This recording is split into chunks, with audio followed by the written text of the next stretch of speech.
We're blessed to have our keynote speaker today. He's a native of Miami, truly a Louisiana man though. He arrived here in 1976, played a season at LSU, and then played 2 years at the University of New Orleans, where I got to watch him and was duly impressed, playing for Ron Maestri, and he helped the Privateers win 2 Sun Belt Conference titles, really when that program exploded on the Division I scene after being a power in 1AA. Following his playing days, he entered coaching, first on the high school level, and then on the college level, starting at Air Force. He was a 4-time National Coach of the Year, once at Notre Dame, 3 times at LSU. He led the Tigers to 5 College World Series appearances, including a national championship in 2009 and to the National Championship Series in 2017. He served as the U.S. Collegiate National Team head coach in 2018. He won 1,505 games, 66% of his games played, 69% winning percentage at LSU. He was inducted into the American Baseball Coaches Association Hall of Fame in 2014. And, by the way, he will be inducted into the Louisiana Sports Hall of Fame this summer in Natchitoches. Please give a very warm welcome to our keynote speaker and my friend, Paul Mainieri. Paul?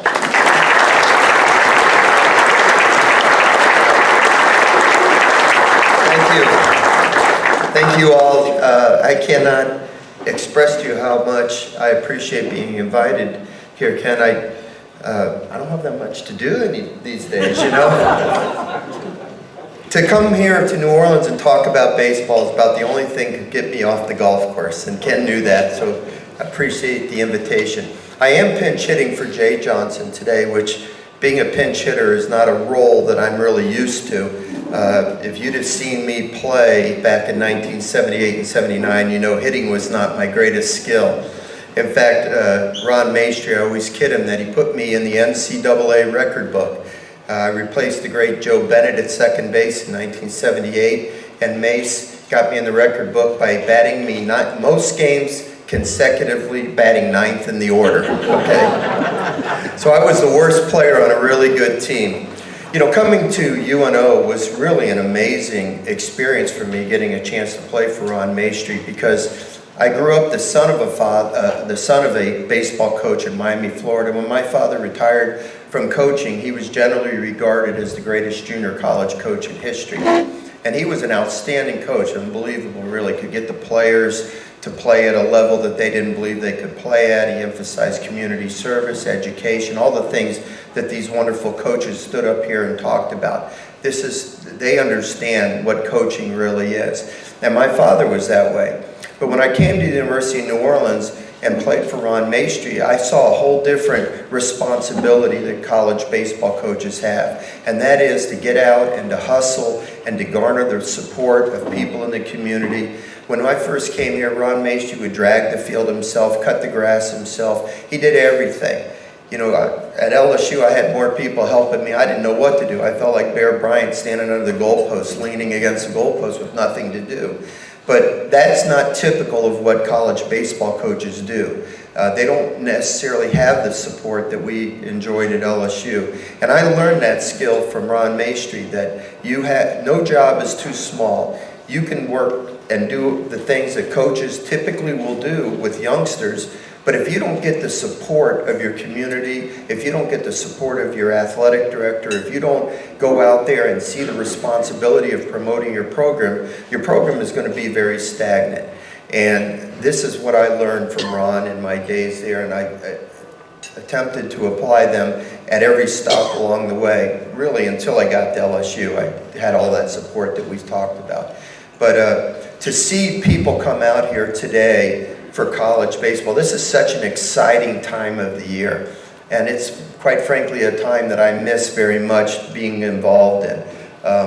You know, to know that you've put a schedule together, you're garnering the energy that it takes to start a season, to hear these coaches talk about their players and how they're going to put their lineup together and who's going to be their rotation and so forth. It's just such an exciting time, because right now, hope springs eternal. And they all believe that they can have a great team this year, compete for championships. And that's one of the things that I miss very much about coaching a college baseball team. And I would like to also wish all of you the very best in that. I guess I should talk a little bit about LSU. You know, they're, as Kenny mentioned, they're preseason pretty much a unanimous #1 team in the country.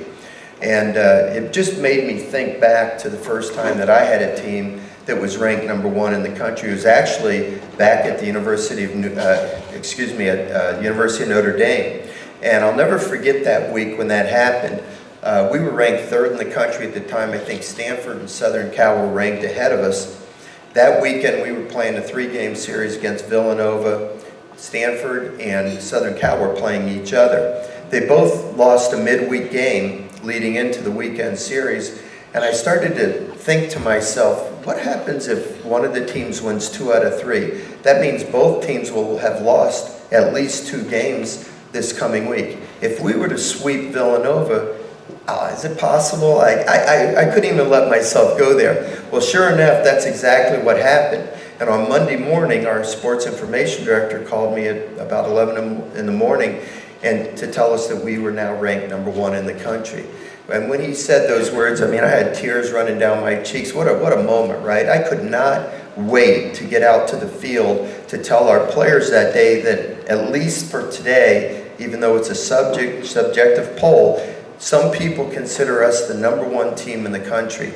Well, when I got to the field, I realized that I didn't need to tell the players. We didn't have internet back in those days, but they all knew we were #1, and it was because when I got to the field, I saw the TV van with the big antenna sticking out of it. I saw people all over the field, members of the media. Now, at LSU, that may not be a big deal because we had such great media coverage, but at Notre Dame for baseball, see, at Notre Dame, they really only considered 2 sports officially. In the fall, there was, of course, football, and in the spring, there was spring football. They didn't recognize any other teams as being legitimate. So when I get to the field and I see all this media, I thought, oh, this is unbelievable for our players, for our school, for our program. I get home that night, I'm sitting down on the couch, my wife cracks open an adult beverage for me to celebrate that night. Well, the telephone rings. There's no cell phones in those days. Now, at the time, I have 2 teenage daughters, so I know there is 0 chance this phone call is for me, right? So my daughter jumps up, grabs the phone, turns around at me with a very confused look on her face and says, "Hey, Dad, this call is for you." I said, "Really? Who is it?" "Let me find out." She turns back, she goes, "Dad, you won't believe this. It's Sports Illustrated calling." I thought to myself, my goodness, how is this not the capper to the day, right? First, all the media's out at the field. We're #1 in the country, the whole thing. And now Sports Illustrated is calling? How did you manage to get a team to be the #1 team in the country in a sport so dominated by warm weather schools? This is what I'm thinking of. The guy wants to interview me about, right?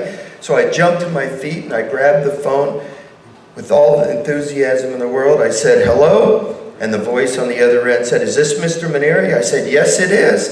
And then the voice said, "Did you know that for 99 cents an issue?"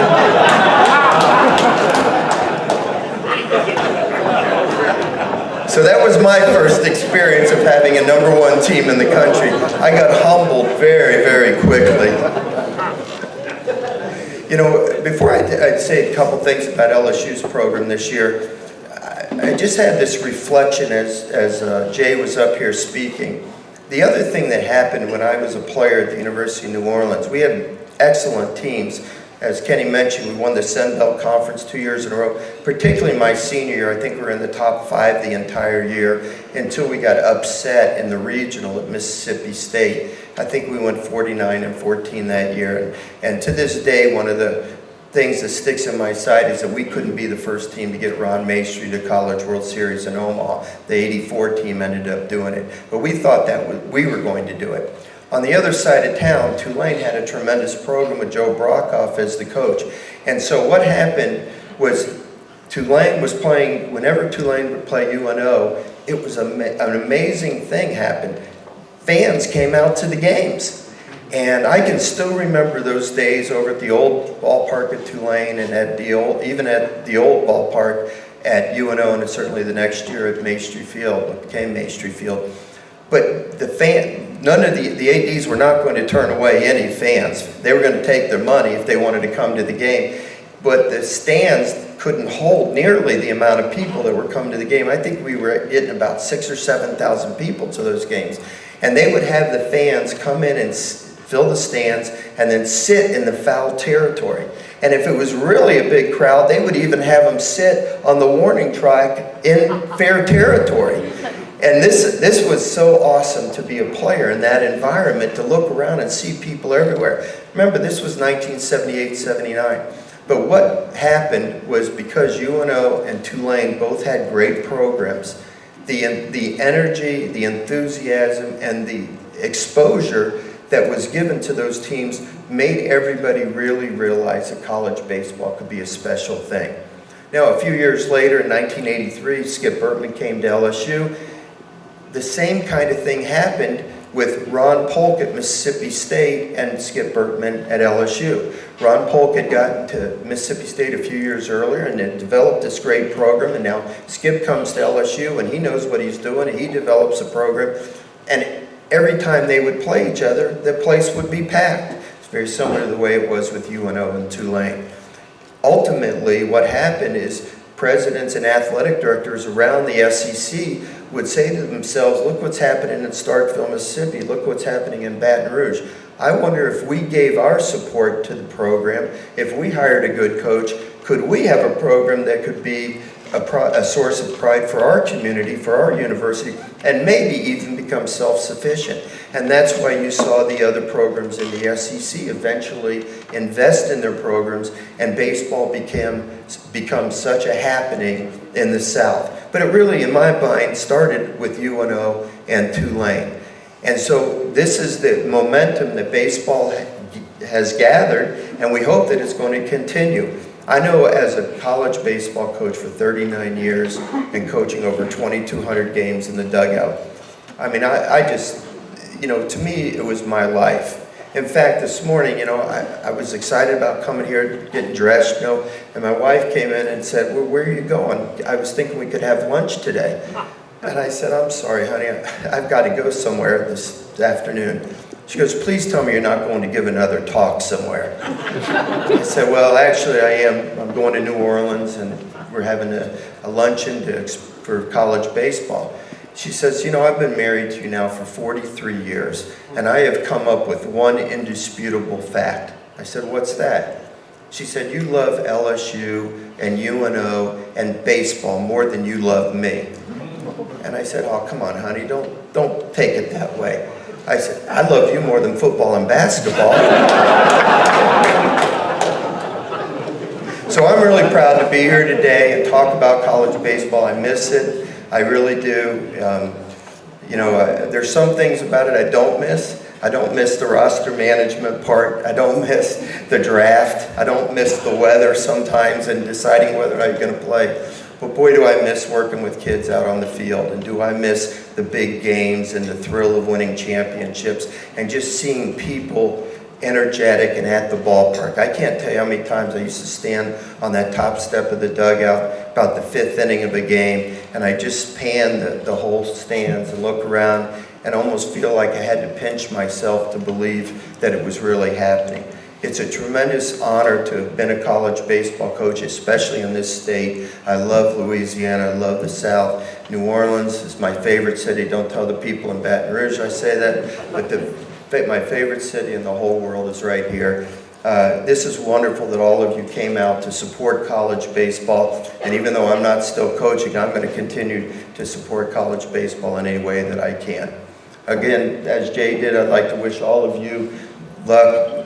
Mostly Blake, of course. Blake Dean was the greatest hitter I ever coached, and certainly was the leader of our team when we won the national championship. And when Mace came back for his second go-around as a UNO coach, I convinced him to put Blake on as his volunteer assistant. And now look at him, he's been the head coach here for 8 years and doing a phenomenal job. So let's get going, and it's time to play ball here in a few weeks, and we're all going to be excited about it. But this was great first pitch event here to get everybody excited and get started. So thank you all for coming out, and thank you for your continued support of college baseball and any institution that you love. Thank you.